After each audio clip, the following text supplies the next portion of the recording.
कहानी अम्मा। रमेश का स्वभाव पिछले कुछ दिनों से अपने रोजमर्रा के स्वभाव के विपरीत लेकिन व्यवस्थित था। उसकी अव्यवस्थित दिनचर्या अब बीते दिनों की बात हो चुकी थी। कॉलोनी के लोगों, यहाँ तक कि पड़ोसियों को भी समझ में नहीं आ रहा था कि अवसाद की ओर जाते रमेश के हाथ आखिर ऐसा क्या लग गया था कि वह जीवन में गर्त की ओर जाते जाते अचानक शिखर की ओर बढ़ निकला। रेल दुर्घटना में अपने माता पिता को खो देने के बाद उसकी दुनिया मानो खत्म हो चुकी थी। माँ गृहिणी और पिता निजी कंपनी में दूसरे दर्जे पर नौकरी करते थे। यदि दुर्घटनावश ना चल बसे होते तो रमेश के लिए अच्छा खासा धन छोड़कर जाते। फिर भी पिछली 20 वर्षों की नौकरी में उसके पिता इतना छोड़कर गए थे कि रमेश को तत्काल अपनी फर्स्ट ईयर की पढ़ाई छोड़कर नौकरी करने की आवश्यकता नहीं थी। दिसंबर का महीना था। ठंड अपने चरम पर थी। मार्च में फर्स्ट ईयर के एग्जाम थे। रमेश जुलाई माह की यादों में खो गया। जब दुर्घटना के बाद रमेश को यकीन था कि वह फर्स्ट ईयर की परीक्षा नहीं दे पाएगा। ऐसा भी संभव था कि शायद वह आगे पढ़ाई ही ना कर पाए। अक्सर रमेश को अगस्त महीने की 8 तारीख याद आ जाया करती थी, जब वह अपने कमरे में बैठा अलमारी के एक खंड की ओर लगातार टकटकी लगाए देख रहा था। टकटकी लगी आंखें आंसुओं से डबडबा चुकी थीं। अलमारी के उस खंड में एक और माता पिता की फोटो और उसी फोटो के बगल में कलकत्ता में स्थित दक्षिणेश्वर काली माँ की फोटो रखी हुई थी। अपने माता पिता की फोटो देखने के बाद रमेश पिछले 2 घंटे से केवल और केवल माँ काली की उस फोटो को देख रहा था, जिसे उसकी माँ अपने मायके जो कलकत्ता में था से लाई थी। ऐसा प्रतीत होता था जैसे अपने जीवन से हार चुका रमेश शिकायत भरी लेकिन दयनीय निगाहों से उस फोटो को देख रहा है। रात के यही कोई 8 बजे होंगे। बाहर तेज बारिश से सड़कें पानी से भर चुकी थीं, लेकिन अभी भी बारिश रुकने का नाम नहीं ले रही थी। रमेश को ऐसे लगा जैसे कोई उसे कांच की बड़ी खिड़की से देख रहा है। उसने यूं ही अलमारी से नजर हटाकर कांच की खिड़की से बाहर की ओर देखा। आंखों में हुई इस हरकत से उसकी आंखें जो डबडबा चुकी थीं छलक पड़ी। उसने झट से अपने हाथ से गीले गालों को साफ कर दिया। खिड़की के बाहर पोर्च के नीचे एक औरत खड़ी थी। एक बार तो उसे ऐसा लगा जैसे उसकी माँ ही खड़ी हो। बादल की गड़गड़ाहट के बीच पोर्च पर लगी हल्की लाइट के साथ साथ बिजली की चमक से उसका चेहरा बीच बीच में चमक जाता था। रमेश उठा और कमरे का दरवाजा खोल दिया। सामने उसकी माँ की तरह कद-काठी की औरत उसे देख रही थी। रमेश, आप? महिला, तुमने मुझे पहचाना नहीं? रमेश, नहीं, शायद मैंने आपको पहले कभी नहीं देखा। महिला, हाँ, पहचानोगे भी कैसे? जब मैं तुमसे मिली थी तब तुम बहुत छोटे थे, शायद अपनी माँ की गोद में रहे होगे। मैं तुम्हारी माँ की दूर की बहन हूँ, तुम्हारी मासी। सीधे कलकत्ता से आ रही हूँ। तेज बारिश और बादलों की गड़गड़ाहट की आवाज़ के कारण दोनों को तेज आवाज़ में बात करना पड़ रहा था। रमेश ने कुछ देर उन्हें आश्चर्य से देखा, फिर उनके पास जाकर उनके पैर छुए। महिला, खुश रहो बेटा। रमेश, आप इतनी रात को इस बारिश में, और आपका सामान कहाँ है? मासी, मैं स्टेशन से आ रही हूँ। तुम्हारी माँ के बारे में सुना तो जल्दबाजी में ऐसे ही आ गई। रमेश आश्चर्य से उन्हें देखता रहा। स्टेशन से आप यहाँ कैसे आई? क्या कोई छोड़ने आया था? रमेश ने आसपास नजर घुमाकर देखते हुए कहा। मासी, ऑटो से आई थी, शायद तुमने ध्यान नहीं दिया होगा, वो मुझे छोड़कर चला गया। रमेश, ओह हाँ, मैं शायद किन्हीं की यादों में खोया था। रमेश फिर से उस दुर्घटना के बारे में सोचने लगा। मासी ने रमेश के सिर पर हाथ रखते हुए कहा, तुम चिंता ना करो, मैं आ गई हूं ना, अब धीरे धीरे सब ठीक हो जाएगा। रमेश ने मासी को अंदर आने के लिए कहा। वे दोनों अंदर उसी बड़े बैठक रूम में आ गए जहाँ से रमेश ने मासी को बाहर खड़े हुए देखा था। बाहर बारिश ने और जोर पकड़ लिया। रमेश, मासी आप बैठो, मैं आपके लिए पानी लेकर आता हूँ। मासी कुछ न बोली। रमेश रसोई में गया और ट्रे में पानी लाकर मासी के सामने टेबल पर रख दिया। मासी अलमारी में रखी रमेश के माता पिता की तस्वीर देख रही थी। रमेश भी उस तस्वीर को देखते हुए सोफे पर बैठ गया। उस रात लगभग 11 बजे तक उसने अपनी मासी से माँ के बारे में बातें की। इतने दिनों बाद रमेश ने अपने दिल का दर्द किसी के साथ बांटा था। रमेश अपनी माँ को कभी कभार प्यार से अम्मा कहता था। मासी से मिलकर उसे ऐसा लगा जैसे उसे अपनी माँ मिल गई हो। इतना प्रभावित करने वाला व्यक्तित्व उसने पहले कभी भी नहीं देखा था। रमेश उनसे इतना प्रभावित हुआ कि मासी से माँ की बातें करते करते उसने उन्हें अम्मा कहने की अनुमति भी ले ली।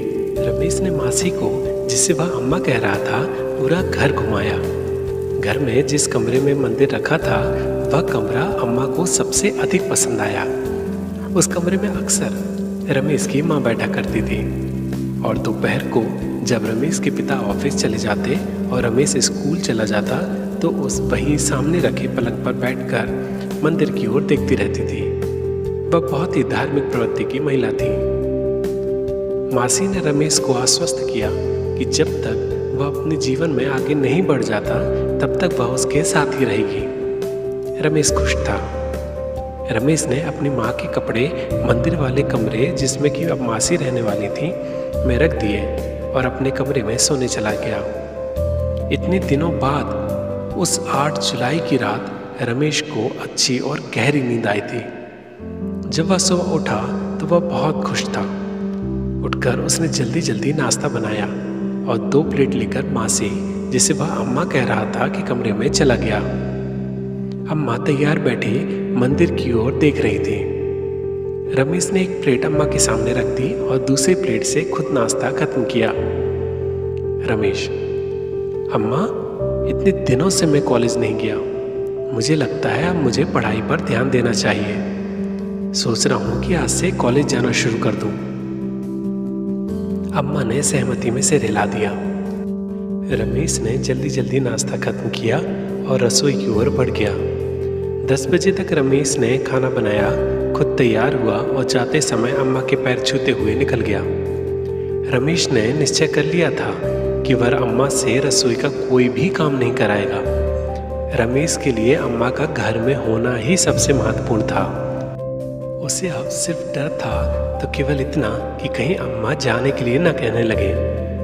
अम्मा ने रमेश से कह रखा था कि उन्हें उस घर के अलावा अकेले बाहर कहीं भी जाने की इच्छा नहीं है। इसलिए जब भी रमेश बाहर जाए तो जाते समय घर के बाहर का दरवाजा लगाते हुए जाए। इतने समय में रमेश समझ चुका था कि अम्मा ने जो कह दिया वह उसमें कोई भी संशोधन नहीं चाहती थी।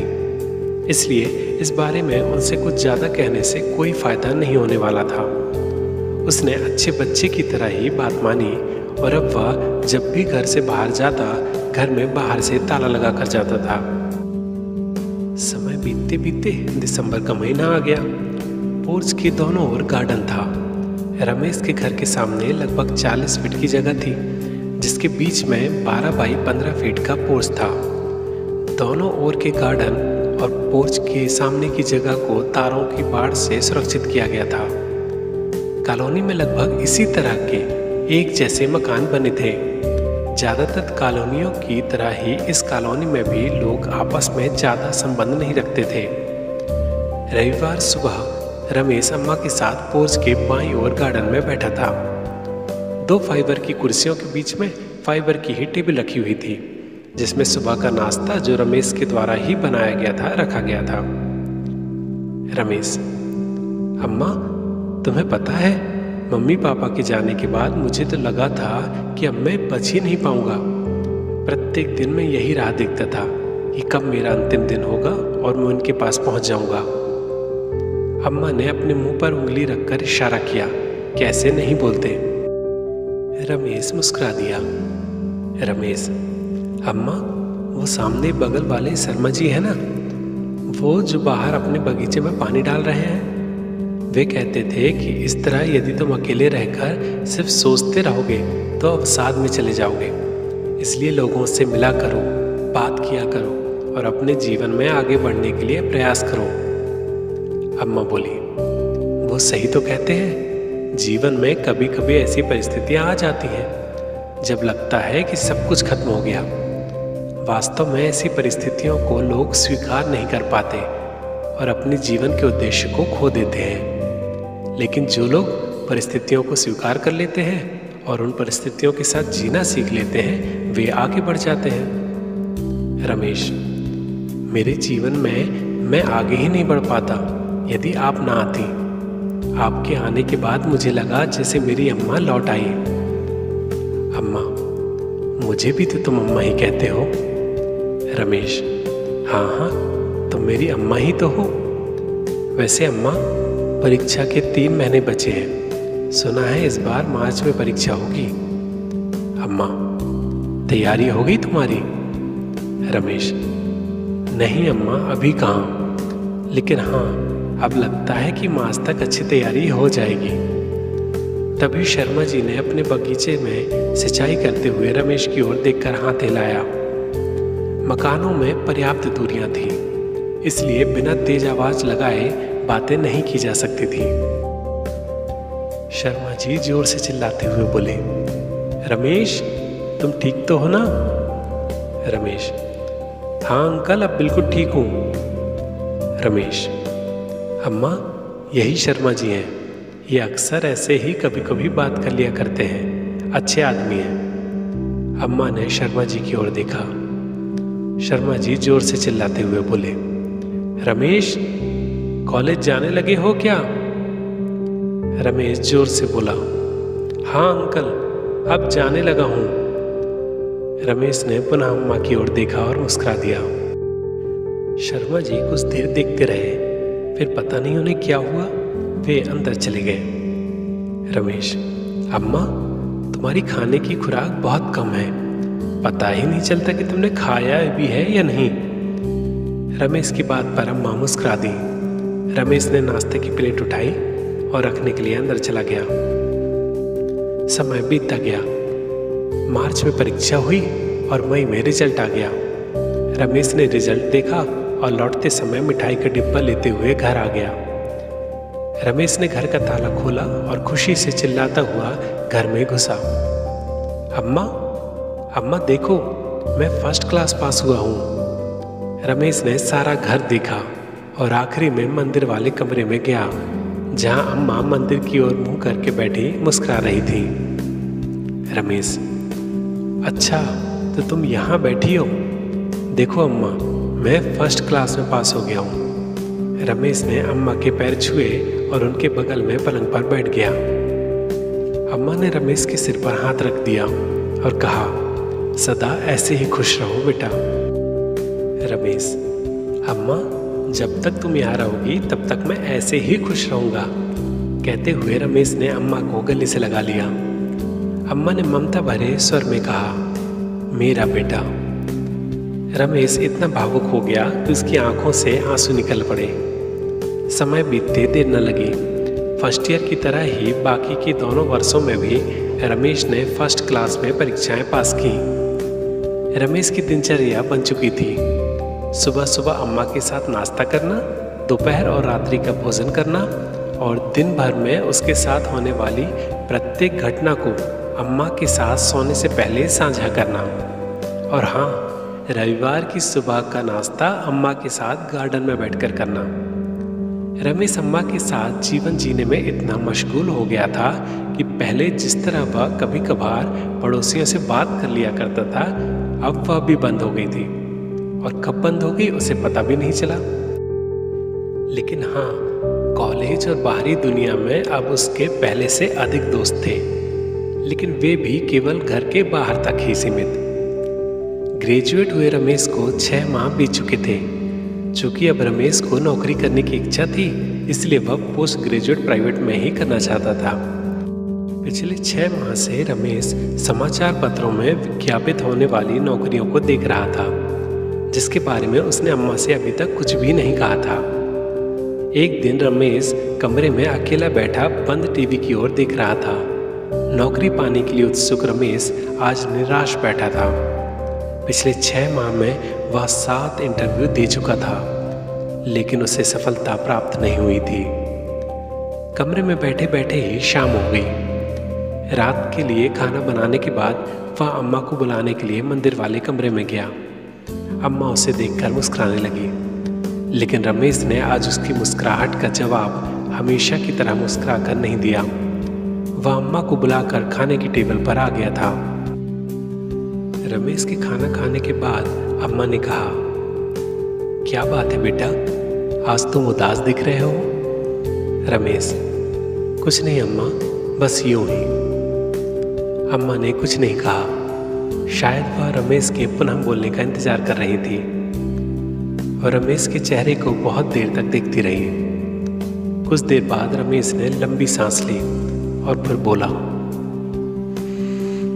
अम्मा, मैं पिछले 6 माह से नौकरी के लिए प्रयास कर रहा हूँ।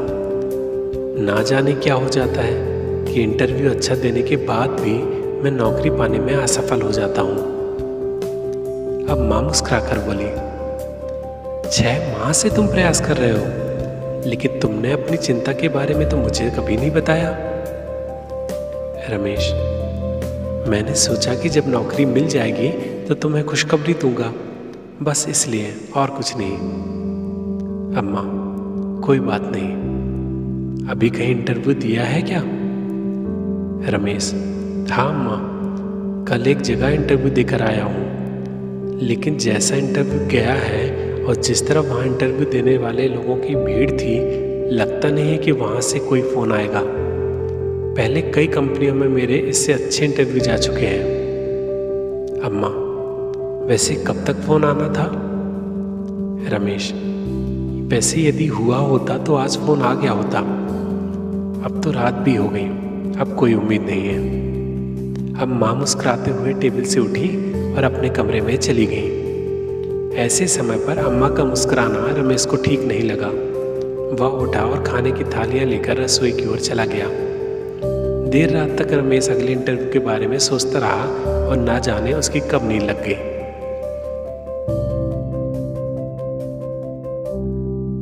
देर रात तक रमेश अपने इंटरव्यू के बारे में सोचता रहा और ना जाने उसकी कब नींद लग गई।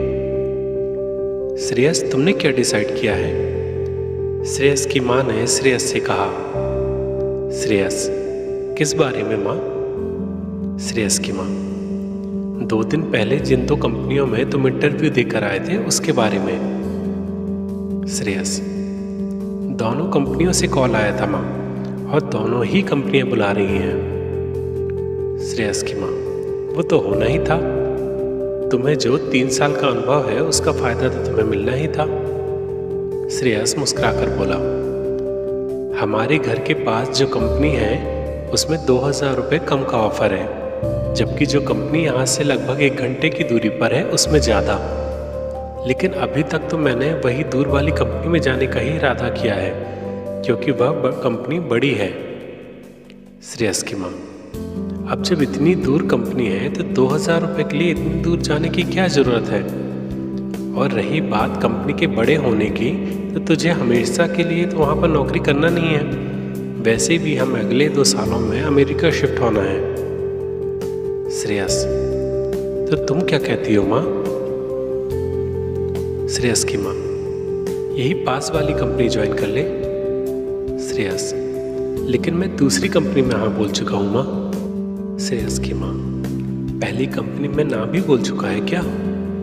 श्रेयस, नहीं, वहाँ अभी कुछ नहीं कहा। श्रेयस की माँ, हाँ, तो पहली कंपनी में हाँ कर दे और दूसरी में ना। श्रेयस कुछ सोचकर बोला, ठीक है माँ, जैसा आप कहो। तुम? माँ? अम्मा, तुम कहाँ जा रही हो अम्मा? श्रेयस चीखा और रमेश उठकर बैठ गया। रमेश ने घड़ी देखी तो सुबह के 4 बज चुके थे। रमेश के माथे पर पसीने की बूंदें थीं। रमेश पसीना पोंछते हुए बोला, कैसा अजीब सपना था। पंखा चलने के बाद भी मैं पसीने से भीग गया हूँ। दिन भर नौकरी के बारे में सोचता रहा, शायद इसलिए नौकरी का है सपना दिखा। लेकिन ये श्रेयस कौन है और उसकी माँ या अम्मा? रमेश ने सिर झटक दिया। रमेश ने फिर से सोने की कोशिश की और वह इसमें कामयाब भी हो गया। रमेश ने सुबह अम्मा के साथ नाश्ता किया और समाचार पत्र में नौकरी का विज्ञापन देखने लगा। अम्मा अभी भी खाने की टेबल पर बैठी रमेश को देखते हुए मुस्कुरा रही थी। रमेश की नज़र अम्मा पर पड़ी तो वह बोला, अरे अम्मा, तुम्हें पता है मुझे कल रात अजीब सा सपना दिखा। अम्मा, क्या अजीब देखा? रमेश, अम्मा, सपना भी नौकरी वाला ही था। कहते हुए रमेश ने सिर हिलाया और हंस दिया। अम्मा, तू लगातार नौकरी के बारे में सोचता रहता है ना, इसलिए दिख गया होगा। चल अब तैयार हो जा। ये समाचार पत्र देखने के चक्कर में नहाने में रोज देर कर लेता है। रमेश, नहा लूंगा अम्मा, वैसे कौन सा कहीं जाना है? अम्मा, नहीं भी जाना हो तब भी समय से नहा लिया कर। रमेश ने समाचार पत्र एक ओर रख दिया और नहाने चला गया। दोपहर के 2 बज चुके थे। रमेश ने 2 थालियां लगाई और एक थाली अम्मा के सामने डाइनिंग टेबल पर रखी और दूसरी अपने सामने रखकर बैठ गया। रमेश, अम्मा, जीवन इतना सरल नहीं है जितना पिछले कुछ समय से मैं सोचने लगा था। अम्मा, क्यों, ऐसा क्या हो गया? रमेश, कुछ नहीं हुआ माँ, लेकिन आज पता नहीं ऐसे ही लग रहा है। अम्मा, कुछ नहीं तो नौकरी ना मिलने के कारण उदास है, इसलिए तुझे ऐसा लग रहा है। तू चिंता ना कर, अपना खाना खत्म कर। रमेश, मेरी नौकरी के लिए मैं नहीं चिंता करूंगा तो कौन करेगा अम्मा? कहते हुए रमेश ने धीरे से फिर अपना सिर हिला दिया। अम्मा, सभी काम तू ही कर लेगा बेटा, तो ईश्वर क्या करेगा? अम्मा मुस्कुरा कर बोली। अम्मा की बात पर रमेश भी मुस्कुरा दिया। अम्मा, जल्दी खाना खत्म करो रमेश। रमेश, खा तो रहा हूँ अम्मा। कहते हुए रमेश, जो अभी तक सोचते हुए धीरे धीरे खाना खा रहा था, तेजी से खाने लगा। रमेश के मन में अभी भी कहीं ना कहीं डर था कि कहीं अम्मा किसी बात पर रूठकर यहाँ से चली ना जाए, इसलिए हमेशा अम्मा की बात को पत्थर की लकीर मानकर मान लिया करता था। रमेश ने खाना खत्म किया ही था कि फोन की घंटी बजी। रमेश ने उठकर लैंडलाइन फोन का रिसीवर उठा लिया। रमेश, हेलो, कौन? फोन पर, मैं मिस्टर रमेश से बात कर सकती हूँ क्या? रमेश, हाँ, मैं ही रमेश बोल रहा हूँ। फोन पर, मिस्टर रमेश, मैं उसी कंपनी से बोल रही हूँ जहाँ आपने इंटरव्यू दिया था। रमेश की आंखों में कुछ चमक सी आ गई। जी बोलिए मैडम। वैसे इंटरव्यू का रिजल्ट तो सोमवार को आना था, आज तो वैसे मंगलवार है। फोन पर, हाँ, रिजल्ट सोमवार को ही आ गया था, लेकिन जिन्हें सिलेक्ट किया गया था उन्होंने कल हाँ कहने के बाद आज मना कर दिया। आपका नाम दूसरे नंबर पर वेटिंग में था, इसलिए कंपनी ने आपको कॉल किया है। रमेश ने खुशी से अपने दूसरे हाथ की मुट्ठी भींच ली और अम्मा की ओर देखा। अम्मा उसे देखकर मुस्कुरा रही थी। फोन पर, यदि आपको कंपनी ज्वाइन करनी है तो तुरंत ही आप आ जाइए, अन्यथा हमें अगले वेटिंग को फ़ोन करना होगा। रमेश, नहीं नहीं, मैं अभी आ रहा हूँ, आपको किसी और को फ़ोन करने की ज़रूरत नहीं है। फोन पर, तो ठीक है, आप कंपनी में आकर HR डिपार्टमेंट की मिस सविता से मिल लें। कहते हुए कंपनी की ओर से फ़ोन रख दिया गया। रमेश की खुशी का ठिकाना नहीं था।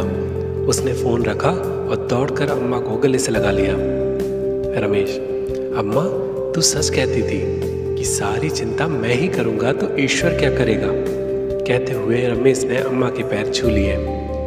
रमेश तैयार होने लगा।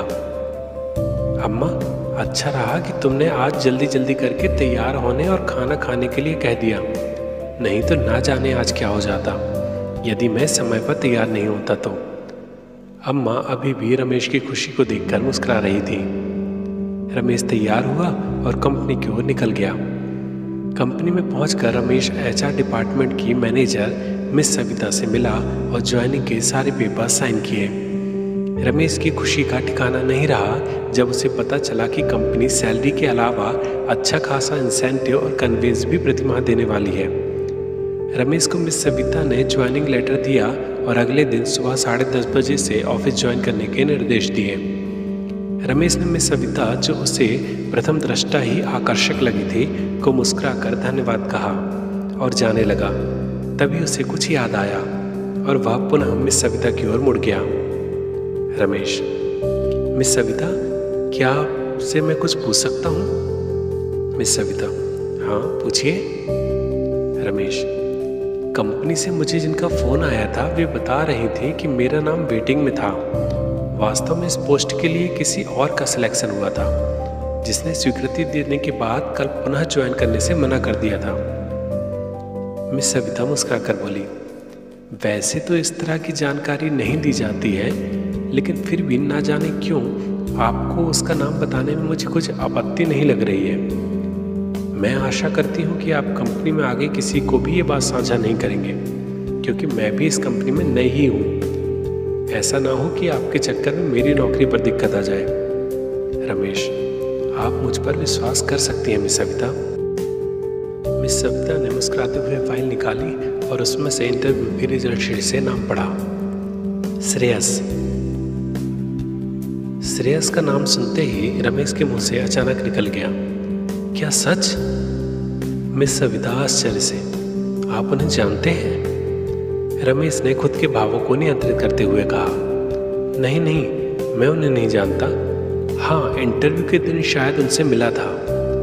रमेश ने बात घुमाते हुए झूठ बोलना ही उचित समझा। मिस सविता, अच्छा खासा 3 साल का अनुभवी बंदा था, ना जाने क्यों मना कर दिया। रमेश अब की बार पुनः आश्चर्य से मिस सविता को देखता रह गया। 3 साल का अनुभवी? मिस सविता, क्यों, क्या हुआ? रमेश, नहीं कुछ नहीं। आपको बहुत बहुत धन्यवाद मुझे जानकारी देने के लिए। रमेश के द्वारा अपने दोनों हाथ जोड़कर धन्यवाद देना मिस सविता के दिल पर छाप छोड़ गया। वह मुस्कुरा दी। रास्ते से रमेश ने मिठाई खरीदी और घर की ओर निकल गया। घर पहुंचकर हमेशा की तरह रमेश पूरे घर में अम्मा अम्मा की आवाज़ लगाते हुए मंदिर वाले कमरे में पहुंच गया। अम्मा मंदिर की ओर मुंह करके पलंग पर बैठी थीं। रमेश को देखकर अम्मा मुस्कुरा दी। रमेश, अम्मा आप हमेशा यहीं मिलती हो, कभी घर में भी घूम लिया करो, कुछ नहीं तो टीवी ही देख लिया करो, यहाँ बैठे बैठे बोर नहीं हो जाती हो क्या? अम्मा, पहले ये बता कि ऑफिस में हुआ क्या? रमेश ने मिठाई का डिब्बा अम्मा की ओर कर दिया। रमेश, ज्वाइनिंग लेटर भी मिल गया है और कल से ज्वाइनिंग भी करनी है। आपको पता है अम्मा, मुझे जो सैलरी पता थी, कंपनी वाले उस सैलरी के अलावा इंसेंटिव और कन्वेंस भी देने वाले हैं। इस तरह कुल अच्छी खासी सैलरी मिलने वाली है। अम्मा, ये तो तेरी मेहनत का फल है बेटा। रमेश, नहीं माँ, मुझे तो अब लगने लगा है कि ये तू जो दिन भर मंदिर की ओर देखती रहती है ना, ये उसका फल है। हाँ, ये जरूर तेरे आशीर्वाद का फल है। तभी तो जब मैंने तुझे नौकरी की चिंता के बारे में बताया, तभी मुझे नौकरी मिली। अब माँ मुस्कुराकर रमेश की ओर देखती रही। रमेश, अम्मा तुम्हें पता है, मैंने जो स्वप्न रात में देखा था वह सच निकला। अम्मा, ये कैसे संभव है कि जो मुझे रात को स्वप्न में दिखा कि कोई श्रेयस उस नौकरी को छोड़ रहा है और दूसरे दिन उसी के कारण वह नौकरी मुझे मिल जाती है। मैंने उसका नाम मिस सविता से कंफर्म भी कर लिया है। अम्मा ने मुस्कुराकर कहा, वो सब छोड़, पहले तो ये बता कि मिस सविता कौन है। रमेश ने जैसे ही मिस सविता का नाम सुना, वह अपना पहला प्रश्न भूल गया। रमेश हल्का सा मुस्कुराते हुए बोला, अम्मा कंपनी के HR डिपार्टमेंट की मैनेजर है, बड़ी अच्छी लड़की है, और कोई होता तो शायद ये सब मुझे ना बताता। अम्मा मुस्कुराते हुए बोली, बड़ी जल्दी समझ गया बेटा कि वो बड़ी अच्छी लड़की है। अम्मा ने रमेश से मजाक के लहजे में कहा। रमेश उठा और रसोई की ओर जाने लगा। रमेश, अम्मा आप भी ना कुछ भी बोल देती हो, मैं खाना बनाने रसोई में जा रहा हूँ। तुम्हें भूख लग रही होगी ना? वैसे भी 7 बज गया है। रात का खाना खाकर रमेश देर रात तक ऑफिस के बारे में और पिछली रात के सपने के बारे में सोचता रहा। सुबह उठकर अम्मा के साथ नाश्ता किया, टिफिन लगाया और अम्मा के पैर छूकर ऑफिस के लिए निकल गया। ऑफिस के कामों में रमेश का मन लग चुका था। समय बीतता गया। बीच बीच में अपनी सैलरी, पीएफ और इंसेंटिव से संबंधित कामों के लिए एचआर डिपार्टमेंट में जाना पड़ता था, जहां मिस सविता से मिलकर वह ना जाने क्यों प्रसन्न हो जाता था। इस फीलिंग को वह खुद भी नहीं समझ पा रहा था। जितना आकर्षण रमेश को था, शायद उससे कहीं अधिक मिस सविता को। एक दिन जब रमेश अपनी सैलरी स्लिप लेने के लिए एचआर डिपार्टमेंट में पहुंचा तो सविता को चिंतित देखकर रमेश ने कहा, क्या हुआ मिस सविता, आप चिंतित दिखाई दे रही हैं? मिस सविता पिछले 2 सालों में रमेश से 20 से 25 बार ही मिली होंगी, लेकिन उसे रमेश से किसी अपने की तरह बात करने में संकोच नहीं होता था। वह बोली, रमेश, ना जाने क्यों पहले दिन से ही मुझे तुमसे कोई भी बात बताने में संकोच नहीं होता है। रमेश से इस तरह मिस सविता ने पहली बार बात की थी। रमेश के दिल की धड़कनें तेज होने लगी थीं, जिसे वह चाहते हुए भी नियंत्रित नहीं कर पा रहा था। मिस सविता, जब मैं छोटी थी तभी मेरी माँ चल बसी। कॉलेज में फाइनल ईयर में थी तब पिताजी भी लंबी बीमारी के बाद चल बसे। अब मैं ताई जी के पास रहती हूँ। बोलते बोलते सविता की आंखें नम हो गईं। Ramesh, oh sorry. Miss Savita, अब ताई जी मेरी शादी के लिए मुझ पर दबाव बना रही हैं, लेकिन उन्होंने जिस लड़के को देखा है वो आंध्र प्रदेश में रहता है। यदि ताई जी ने मेरी शादी वहाँ कर दी तो मुझे ये जॉब छोड़नी पड़ेगी, जो मैं नहीं चाहती हूँ। रमेश का चेहरा मिस सविता की शादी की बात सुनकर फीका पड़ गया। उसके मुंह से एक शब्द भी ना निकला। मिस सविता कुछ देर रमेश को देखती रही, फिर धीरे से बोली, आपको क्या हुआ? रमेश कुछ देर सविता को देखता रहा, फिर बोला, मिस सविता, क्या आप उस लड़के से मिली हैं? सविता झुंझलाकर, पहले तो आप मुझे मिस बोलना बंद करें। इतना समय हो गया मिलते हुए, तब भी तुम। सविता बोलते बोलते रुक गई, फिर खुद को संभाल कर बोली, मेरा मतलब है आप मुझे सिर्फ सविता बोलें। रमेश, ठीक है बाबा, अब नहीं बोलूँगा। सविता, पहले ये बताओ कि क्या तुम उस लड़के से मिली हो? सविता ने मिस कहने से मना किया था, लेकिन रमेश ने पहली बार आपकी जगह तुम कहकर भी संबोधित किया। वह खुश थी। सविता, नहीं, मैं उससे कभी नहीं मिली, और हाँ, अब मिलना भी नहीं चाहती। रमेश मुस्कुरा दिया। जवाब में सविता भी मुस्कुरा दी। रमेश, मेरे साथ कॉफ़ी पीने चलोगी? सविता, तुम कहते हो तो ठीक है, ऑफिस के बाद चलते हैं। और सविता ने भी आप संबोधन की दीवार को गिरा दिया और सीधे तुम संबोधन पर आ गई। अब रमेश भी खुश था। शाम को सविता के साथ कॉफ़ी पीने के बाद रमेश जब घर लौटा तो आज पहली बार देर हो चुकी थी। रात के 9 बज गए थे। रमेश ने दरवाज़ा खोला। उसे आज लग रहा था कि अम्मा के खाने का समय हो चुका था, इसलिए हो न हो आज बेचारी अम्मा को रसोई में जाना पड़ा होगा। यही सोचकर वह बैठक रूम से सीधे रसोई की ओर गया, लेकिन रसोई में अम्मा नहीं थी और रसोई को देखकर लग भी नहीं रहा था कि कोई वहाँ आया होगा। वह रसोई से लगभग दौड़ते हुए अम्मा अम्मा पुकारता हुआ मंदिर वाले कमरे में पहुँचा। अम्मा हमेशा की तरह मंदिर वाले कमरे में पलंग पर बैठकर मुस्कुराते हुए मंदिर की ओर देख रही थी। रमेश को देखकर मुस्कुराते हुए अम्मा बोली, आ गए बेटा। रमेश की आंखें नम हो गईं। वह बोला, अम्मा, तुमने अभी तक कुछ नहीं खाया। बोलते हुए रमेश आकर अम्मा के पैरों के पास बैठ गया। अम्मा ने रमेश को अपने हाथों का सहारा देकर उठाया और अपने बगल में बिठा लिया। तुम इतने दुखी क्यों हो रहे हो? अभी कोई ज्यादा समय तो हुआ भी नहीं है। अब तुम आ गए हो तो तुम्हारे साथ साथ खाना खा लूंगी। रमेश, लेकिन अम्मा, रोज तो हम लोग इतने बजे तक खाना खा लेते हैं, इसलिए तुम्हें तो भूख लगाई होगी ना। रमेश अपने को दोषी मान चुका था।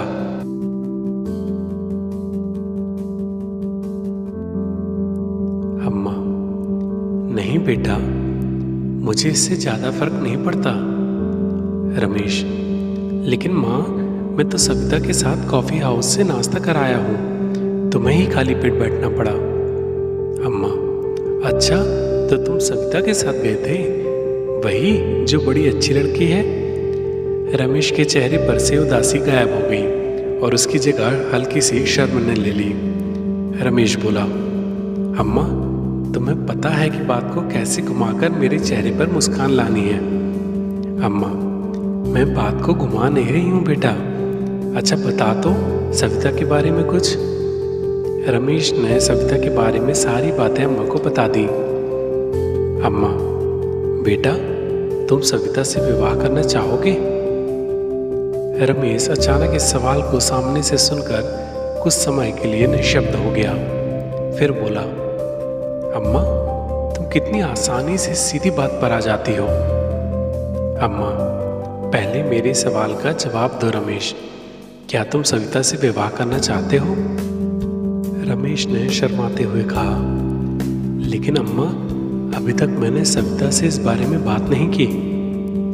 अम्मा, लेकिन आज जो भी बात हुई उसकी दिशा तो वही थी। रमेश आश्चर्य से बोला, अम्मा, तुमको कैसे पता कि आज क्या बात हुई? अम्मा, अरे अभी तुमने बताया ना कि तुम लोग घूमने गए थे, मेरा मतलब वही था। रमेश को ना जाने क्यों ऐसे लगा जैसे वास्तव में अम्मा अब बात को घुमाने का प्रयास कर रही है। फिर भी वह सहजता से बोला, ओह हाँ, लेकिन सीधे विवाह की बात नहीं हुई। अम्मा, सविता की ताई जी ने लड़का देख रखा है और सविता बता रही थी कि शायद उन्होंने उससे सविता का विवाह करने का मन भी बना लिया है। अम्मा रमेश की आंखों में कुछ इस तरह से देख रही थी जैसे वह उन आंखों से कुछ पढ़ने का प्रयास कर रही हो। रमेश ने कुछ सोचा, फिर बोला, अम्मा, क्या तुम सविता की ताई जी से बात करोगी? अम्मा, किस बारे में? रमेश मुस्कुराते हुए बोला, क्या अम्मा, विवाह के बारे में, और क्या? अम्मा मुस्कुराते हुए बोली, नहीं। रमेश को इस जवाब की बिल्कुल भी उम्मीद नहीं थी। लेकिन क्यों? रमेश का चेहरा उतर चुका था। अम्मा, जरूरत नहीं पड़ेगी। रमेश आश्चर्य से बोला, मतलब? अम्मा, तुम बहुत ज्यादा सोचते हो, दिन भर में थक गए होगे, जाओ कपड़े बदल लो। रमेश को पुनः अम्मा के खाने के बारे में याद आया। अम्मा माफ करना, मैं फिर से तुम्हारे खाने के बारे में भूल गया, मैं जल्दी से खाना बनाकर लाता हूँ। रमेश उठा और कपड़े बदलकर रसोई की ओर चला गया। उसके दिमाग में अम्मा के द्वारा बात करने से मना करने का विचार लगातार चल रहा था। उसे समझ में नहीं आ रहा था कि आखिर अम्मा कहना क्या चाहती थी। खाने के बाद रमेश ने अम्मा से सविता के बारे में पुनः बात प्रारंभ की। अम्मा, तुम क्यों बोल रही थी कि सविता की ताई जी से बात करने की जरूरत नहीं पड़ेगी? अम्मा, रमेश, मैं यदि तुझसे कुछ कहूंगी तो तू मना तो नहीं कर देगा ना? रमेश, अम्मा, तुम्हारी कोई भी बात मैंने कभी मना की है? ऐसा कभी हुआ है क्या? अम्मा, नहीं, अभी तक तो नहीं हुआ, लेकिन क्या ये बात भी मानेगा? रमेश, हाँ अम्मा, तुम बोलकर तो देखो। अम्मा, सविता से तू अभी और शादी के बाद भी मेरे बारे में कुछ नहीं बताएगा। रमेश को समझ में नहीं आया कि आखिर अम्मा कहना क्या चाहती है। रमेश, अम्मा, मैं समझा नहीं। पहली बात तो ये है कि अभी तक सविता से विवाह की चर्चा तक नहीं हुई है, और दूसरी बात कि तुम्हारी कौन सी बात सविता को नहीं बताना है। अम्मा, उससे विवाह की चिंता तो छोड़ दे, और दूसरी बात कि तू सविता से ये नहीं बताएगा कि मैं भी कोई हूं। रमेश, अम्मा, तुम ये कैसी बात कर रही हो? अम्मा, तुमने कहा था ना कि मैं जो कहूंगी तुम मानोगे। रमेश, लेकिन ये कैसी बात है? अम्मा, मतलब तुम मेरी बात नहीं मानोगे? रमेश शांत हो गया।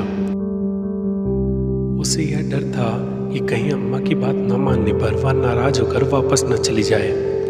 फिर उसने सोचा कि अभी तो सविता से विवाह के बारे में बात भी नहीं हुई है, क्या पता उसने इस बारे में सोचा भी है या नहीं, और यदि वह मान भी गई तो उसकी ताई जी तो मानने से रही। यह सब सोचकर रमेश ने कहा, ठीक है अम्मा, जैसे तुम कहोगे वैसा ही होगा। अम्मा मुस्कुरा दी। रमेश अपने कमरे की ओर चल पड़ा। कुछ दूर चलने के बाद उसने गुड नाइट बोलने के लिए पीछे सिर घुमाया ही था तो अम्मा वहां नहीं थी। रमेश, ओह मैंने देर कर दी। अम्मा सोने के लिए अपने कमरे में चली गई। रमेश अपने कमरे की ओर सोने चला गया। दूसरे दिन रमेश अपनी दिनचर्या के अनुसार ही अम्मा के साथ नाश्ता करके और टिफिन लेकर ऑफिस के लिए निकल गया। आज ना ही रमेश ने और ना ही अम्मा ने सविता के बारे में बात की। दोपहर तक सब कुछ सामान्य था। लंच समय में रमेश के फोन की घंटी बजती है।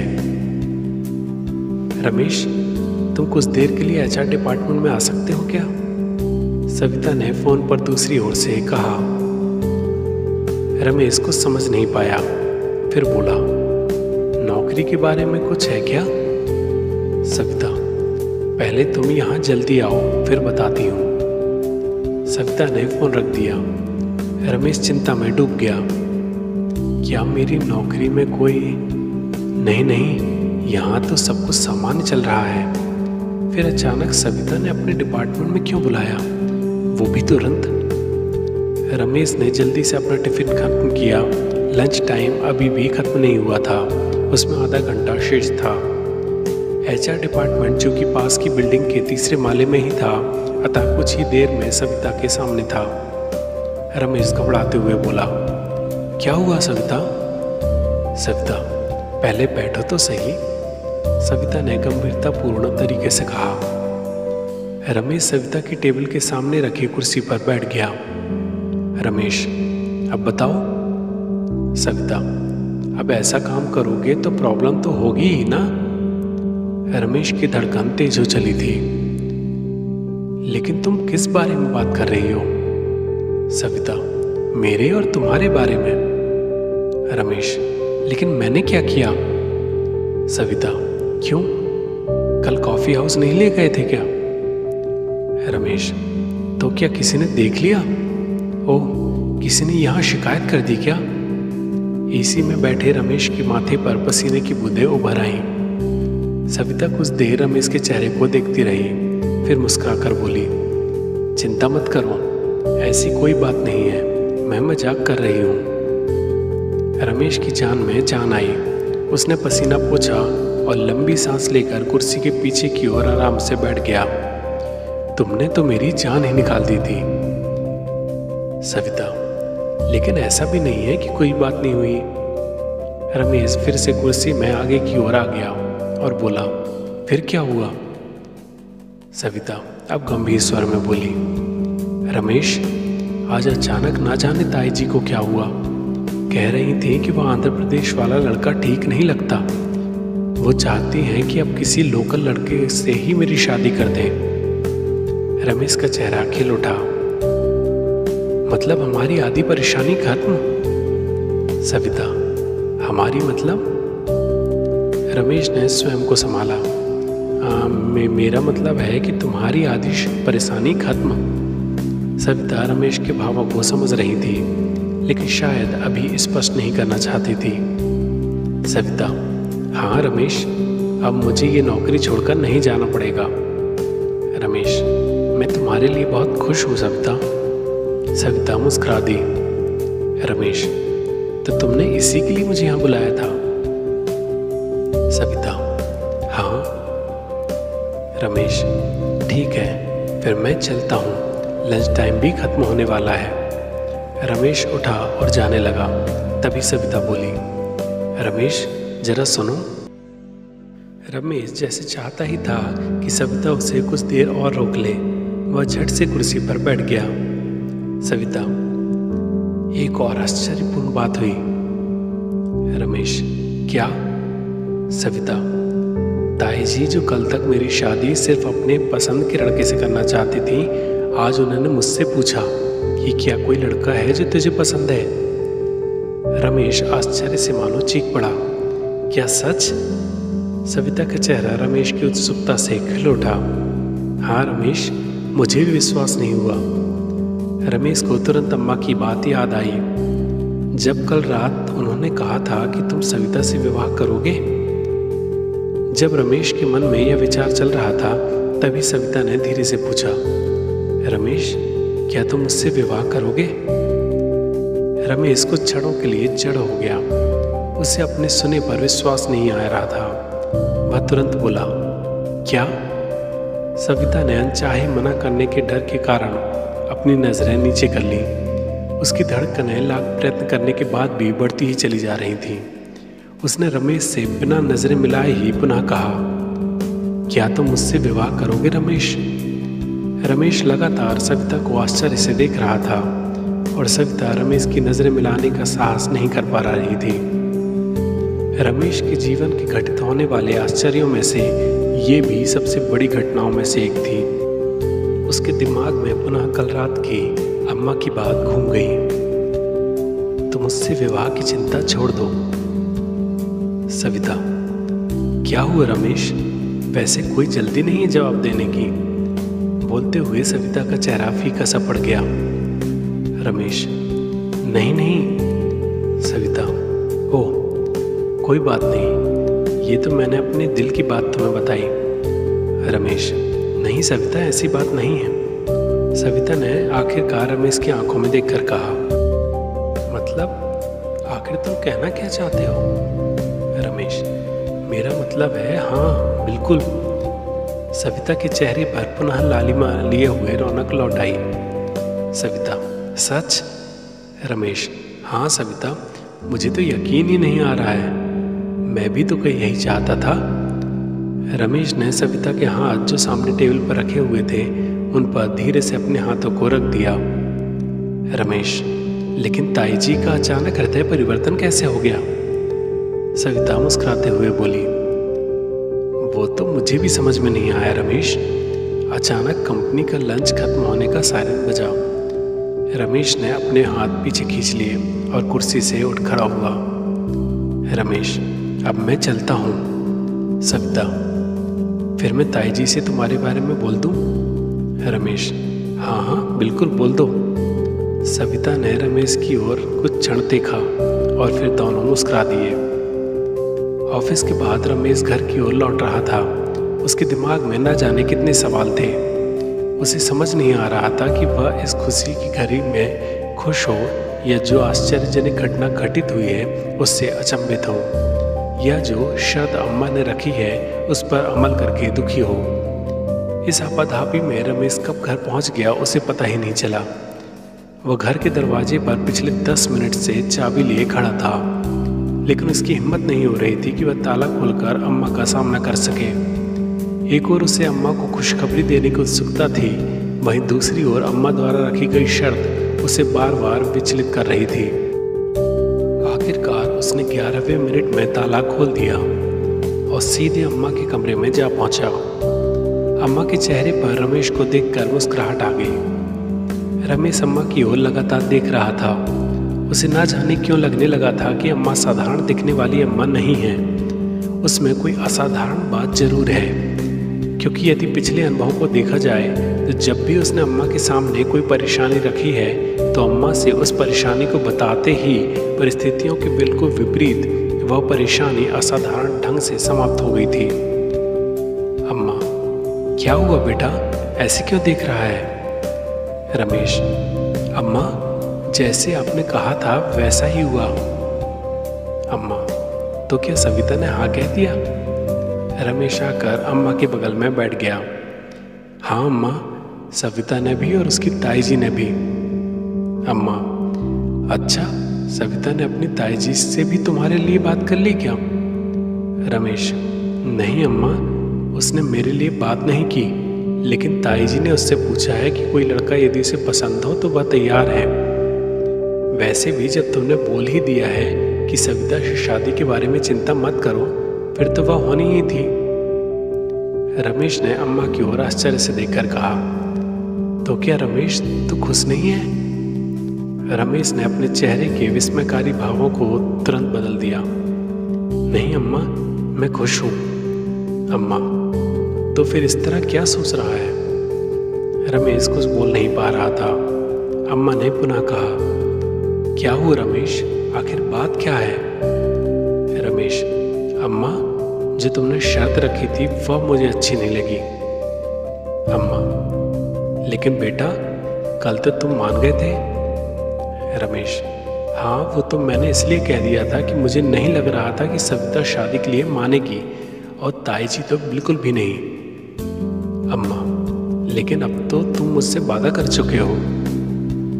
रमेश, वही तो अम्मा, अब तुम ही बताओ कि जब सविता इस घर में आएगी और मैं उससे तुम्हारे बारे में कुछ नहीं बताऊंगा तो मैं बोलूँगा क्या कि तुम कौन हो? अम्मा कुछ नहीं बोली, वह रमेश को देखकर सिर्फ मुस्कुराती रही। रमेश ने भी इसे समय पर छोड़ दिया। समय बीतता गया।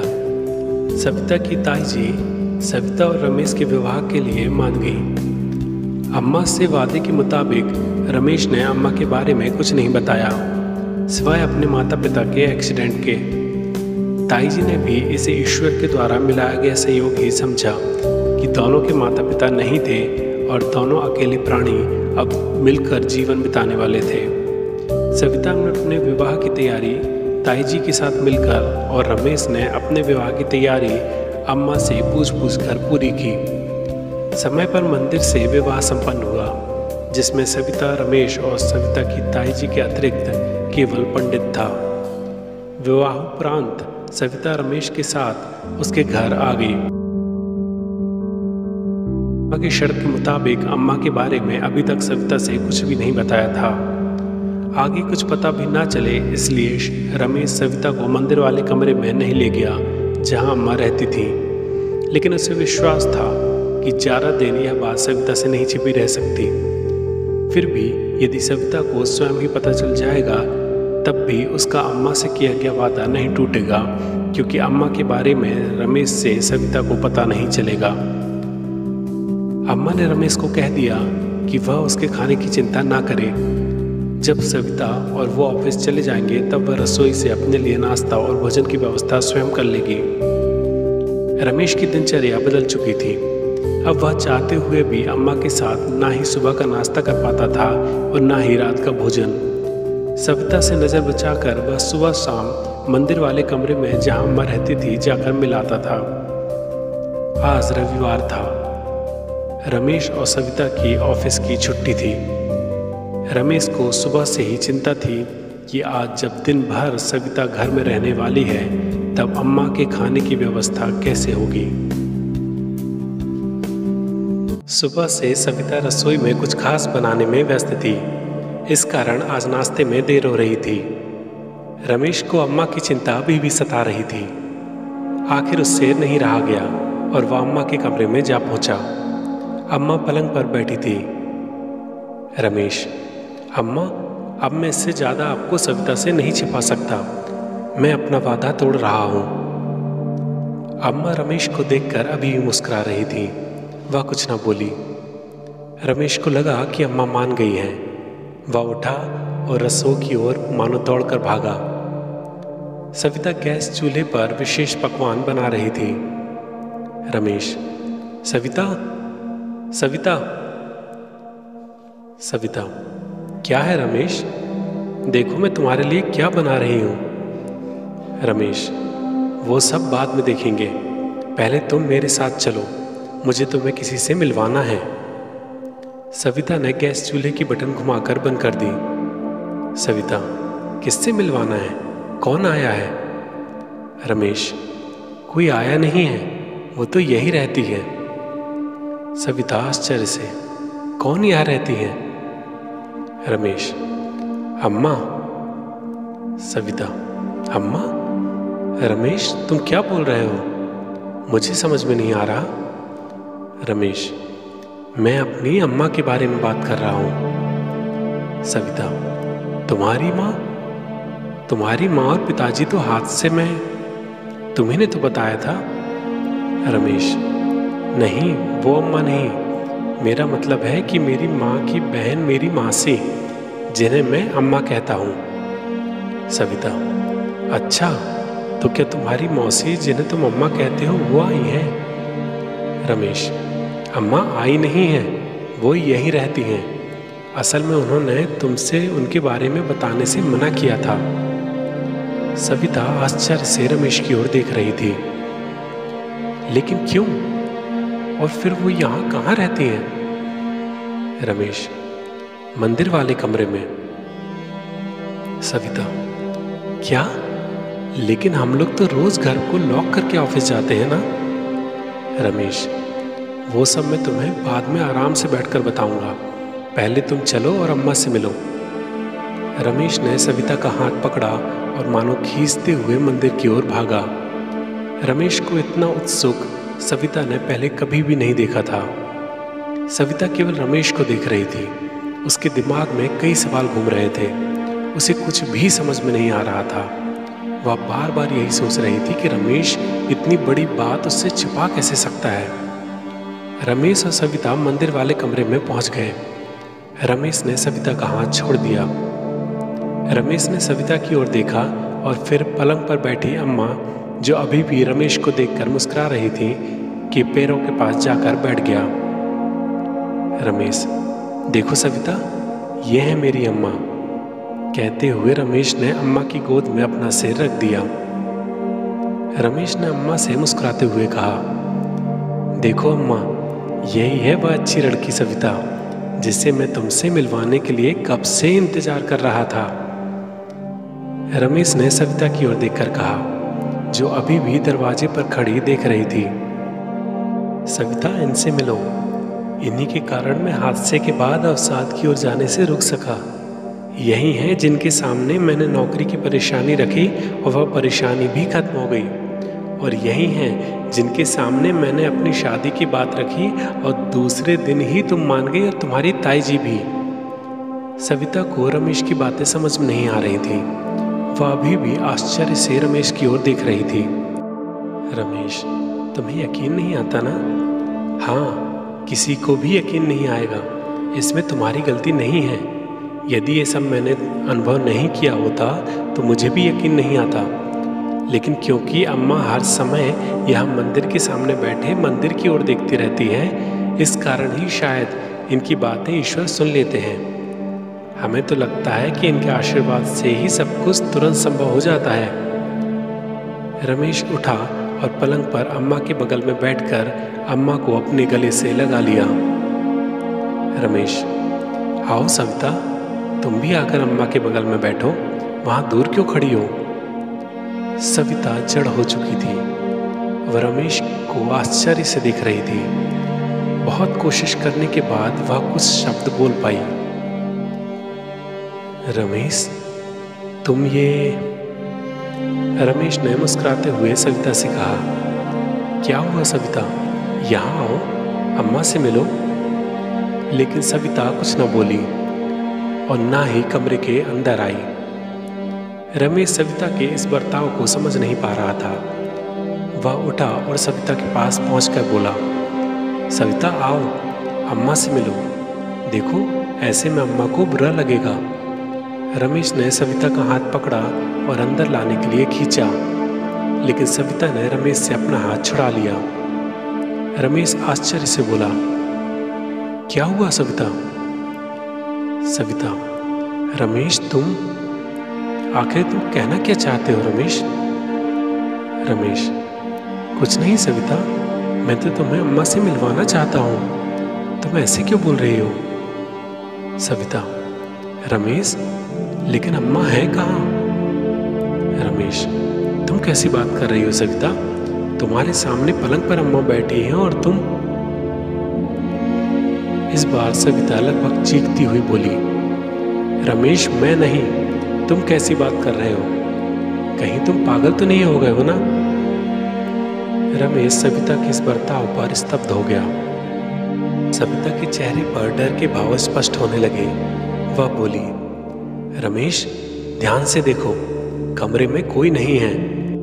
ना जाने तुम पहले पलंग के सामने अकेले क्यों बैठे थे और फिर पलंग पर बैठकर हवा में किसी को गले लगाने जैसे बर्ताव कर रहे थे।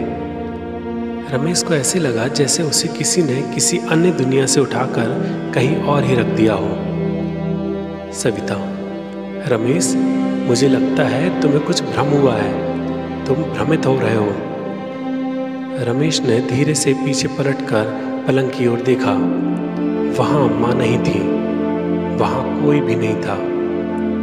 अचानक रमेश का सिर घूमा, उसकी आंखों के सामने अंधेरा छाने लगा।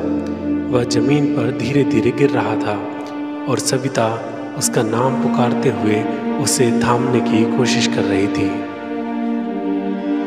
रमेश ने जब आंखें खोली तो वह अपने कमरे के पलंग पर लेटा हुआ था। एक ओर उसका एक हाथ थामे सविता बैठी थी, दूसरी ओर डॉक्टर कुर्सी पर बैठे कुछ दवाइयां लिख रहे थे। डॉक्टर के पीछे पड़ोसी शर्मा जी भी खड़े थे, जो सविता के कहने पर डॉक्टर को लेकर आए थे। रमेश की आंखें खुली देखकर सविता ने कहा, रमेश, तुम ठीक तो हो ना? रमेश ने अपनी आंखों को हल्के से बंद करके अपने ठीक होने का इशारा किया। डॉक्टर ने रमेश का टेम्परेचर और बीपी चेक किया और फिर अपना सूटकेस लेकर और कुछ विटामिन की दवाइयां लेकर चले गए। शर्मा जी उन्हें बाहर छोड़कर वापस आ गए। शर्मा जी, बेटा, डॉक्टर साहब कह रहे थे थकान के कारण चक्कर आ गए होंगे, उस दिन विटामिन लोगे तो ठीक हो जाओगे। रमेश ने उठने की कोशिश की तो सविता ने उठने से मना कर दिया। रमेश, नहीं, मुझे मंदिर वाले कमरे में अभी जाना जरूरी है। रमेश ने इतने गंभीर भाव से कहा कि सविता उसे मना नहीं कर सकी। सविता और शर्मा जी ने रमेश को सहारा दिया और मंदिर वाले कमरे के दरवाजे तक ले गए। रमेश ने कमरे के अंदर देखा तो वहां कोई नहीं था, पलंग खाली पड़ा था। उसने पास रखे अपनी माँ के कपड़ों को देखा तो वे उसी तरह रखे थे जैसे उसने कुछ वर्ष पहले 8 अगस्त की रात जब अम्मा आई थी तब उसे दिए थे। साफ दिखाई दे रहा था कि उन्हें उस दिन के बाद किसी ने हाथ भी नहीं लगाया था। उस कमरे में अम्मा की मौजूदगी की कुछ भी निशानियां नहीं थीं। रमेश वापस अपने कमरे में जाने लगा तो सविता और शर्मा जी ने उसे उसके कमरे तक लाने में उसकी मदद की। रमेश अपने पलंग पर पीछे की ओर टिककर बैठ गया। शर्मा जी को देखकर रमेश को कुछ याद आया। वह बोला, अंकल, आपने देखा होगा मैं रविवार को गार्डन में बैठकर सुबह नाश्ता करता था। शर्मा जी ने कुछ झिझकते हुए कहा, हाँ रमेश, मैंने कई बार देखा था कि तुम अकेले बैठे होने पर भी हमेशा 2 प्लेट लेकर बैठते थे और ना जाने किससे बात करते थे। रमेश और कुछ नहीं बोलना चाहता था। शर्मा जी, कुछ विशेष कारण था क्या बेटा? रमेश, नहीं अंकल, मैं अपनी माँ की याद में एक प्लेट उनके लिए अपने सामने रखता था। रमेश ने बात घुमाई। शर्मा जी, ओह, तुम अपनी माँ से बहुत ज़्यादा प्यार करते थे। रमेश ने अपनी नज़रें नीचे कर ली। शर्मा जी, अब मुझे चलना चाहिए, तुम आराम करो रमेश। रमेश और सविता ने हाथ जोड़कर उन्हें विदा किया। शर्मा जी के जाने के बाद सविता रमेश के पास बैठ गई। सविता, अब कैसा लग रहा है रमेश? रमेश, ठीक हूँ सविता, लेकिन अभी भी यकीन नहीं आ रहा कि अम्मा जिसके कारण मैं जीवित बच सका और जिसने यहाँ तक लाने में मेरा पल पल साथ दिया वो है ही नहीं। सविता ने कुछ सोचकर कहा है, हो सकता है कि तुम्हारी माँ की आत्मा ने तुम्हारा साथ दिया हो। रमेश कुछ देर सोचता रहा, फिर बोला, लेकिन यदि माँ होती तो वह मुझे अपने रूप में दिखती। बोलते बोलते रमेश के सिर में हल्का सा भारीपन होने लगा तो उसने अपने माथे को 2 उंगलियों और अंगूठे के सहारे से हल्के से दबा दिया। सविता, तुम ज़्यादा मत सोचो, इस पूरे वाकया को सपना समझकर भूल जाओ। मैं तुम्हारे लिए नाश्ता लाती हूँ। सविता उठी और रसोई की ओर चली गई। रमेश उठा और धीरे धीरे मंदिर वाले कमरे में जाकर पुनः देखा और फिर खुद से ही बोला, सच में यहाँ कोई नहीं है, ये मेरा भ्रम ही था। रमेश वापस आकर अपने पलंग पर पुनः बैठ गया। रमेश का दिमाग अभी भी उन्हीं विचारों में खोया हुआ था। वो 8 अगस्त की रात अम्मा का आना उस दिन भी ना जाने कहाँ से मानो प्रकट ही हो गई थी। ना ऑटो, ना कोई सामान। वो प्रतिदिन सुबह का नाश्ता और खाना, मेरा बोलना कि अम्मा तुम्हारी प्लेट खाली देखकर तो ऐसा लगता ही नहीं कि तुमने कुछ खाया है, कितनी कम खुराक है तुम्हारी। क्या अम्मा ने अभी कभी कुछ नहीं खाया? अम्मा का ना रसोई में जाकर कभी खाना बनाना और ना ही कभी कोई भौतिक काम करना। हाँ, सिर्फ मेरी बातों का जवाब देना और मेरा साथ देना। रमेश ने लंबी ठंडी सांस ली और मन ही मन पुनः बोला, हाँ, शायद सविता ठीक कहती है। ये मेरे मन का वहम ही था, मेरे दिमाग की कल्पना। लेकिन अम्मा का यह कहना कि सविता से मेरे बारे में मत बताना, नहीं, वह भी मेरे दिमाग की कल्पना ही रही होगी। हाँ, वह भी मेरे दिमाग की कल्पना ही थी। उसी समय सविता हाथ में नाश्ता लेकर कमरे में प्रवेश करती है। रमेश उसे देखकर अपने विचारों पर विराम लगाता है और मुस्कुरा देता है। सविता ने मुस्कुराकर माहौल को हल्का करने की कोशिश की और जरा तेज आवाज में बोली, चलो अब नाश्ता करते हैं। रमेश, हाँ सविता, आओ नाश्ता करते हैं। नाश्ता करते करते रमेश सविता से बोला, थैंक्स सविता। सविता, किस बात के लिए? रमेश, मुझे इस भ्रम से बाहर निकालने के लिए। अचानक रमेश के दिमाग के किसी कोने से आवाज आई, हाँ, उसी भ्रम से बाहर निकालने के लिए जिस भ्रम ने तुम्हें नया जीवन प्रदान किया था, जिस भ्रम ने तुम्हें नौकरी दिलाई थी और जिस भ्रम ने तुम्हारा विवाह इस भ्रम को तोड़ने वाली सविता से कराया था। सविता मुस्कुरा दी। दोनों अपने जीवन में आगे बढ़ गए। समय बीतता गया। रमेश और सविता की लड़की का विवाह हो चुका था और लड़का विदेश में सेटल हो चुका था। लाख मनाने पर भी रमेश और सविता ने लड़के के साथ विदेश जाने से इनकार कर दिया था। वे अपना बुढ़ापा भारत में ही बिताना चाहते थे। दोनों ने नौकरी से त्यागपत्र दे दिया था और अब साथ में घर में ही रहते थे। साथ रहते हुए भी कुछ वर्षों से दोनों को अकेलापन धीरे धीरे दीमक की तरह खाने लगा था। लड़के को भारत आए भी कई वर्ष हो चुके थे। हाँ, बीच में उसका फोन जरूर आया था और उसने दोनों को उनके पोता होने की बधाई भी दी थी। छुट्टियां न मिलने के कारण वह अपने देश आने में असमर्थ था। फिर भी रमेश और सविता खुश थे क्योंकि वे अब दादा दादी बन चुके थे। एक दिन अचानक लड़के का फोन आया कि रमेश और सविता का पोता ना जाने कैसे बड़ी बीमारी का शिकार हो गया है। डॉक्टर ने कहा है कि उसके पास ज़्यादा समय नहीं है। अपने लड़के को फोन पर रोते हुए सुनकर दोनों का दिल फट पड़ा। खबर सुनने के बाद दोनों ने मानो खाना ही छोड़ दिया था। सविता दिन भर रोती रहती, वहीं रमेश अपने आंसुओं को तो रोक लेता था, लेकिन उसे सविता का रोना नहीं देखा जाता था। रमेश को ऐसे लगा जैसे उसका जीवन वापस उसी मोड़ पर आ गया है जिस मोड़ पर वह अपने माता पिता को खो देने के बाद खड़ा था। वह पुनः अपनी मौत का इंतजार कर रहा था, लेकिन इस बार उसके सामने असहाय सविता थी, जिसके होते हुए वह मर भी नहीं सकता था। गार्डन में सविता कुर्सी पर बैठी फूट फूट कर रो रही थी। शायद रमेश के सामने इस तरह रोकर उसे दुखी नहीं कर सकती थी, इसलिए आज वह अकेले यह काम खत्म कर देना चाहती थी।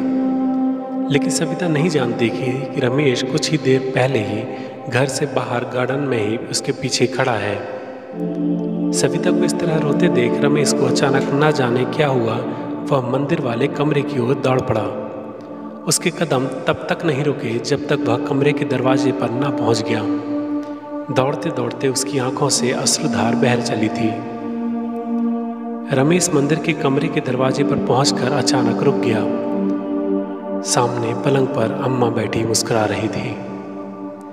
रमेश बच्चों की तरह चिल्लाते हुए फूट फूट कर रोते हुए बोला, अम्मा, तुम कहाँ चली गई थी अम्मा?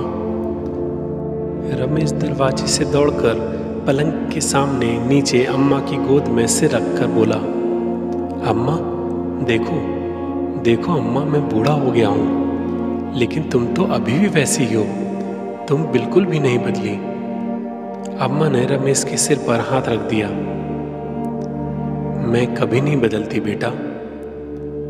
रमेश को इस जवाब ने हिलाकर रख दिया।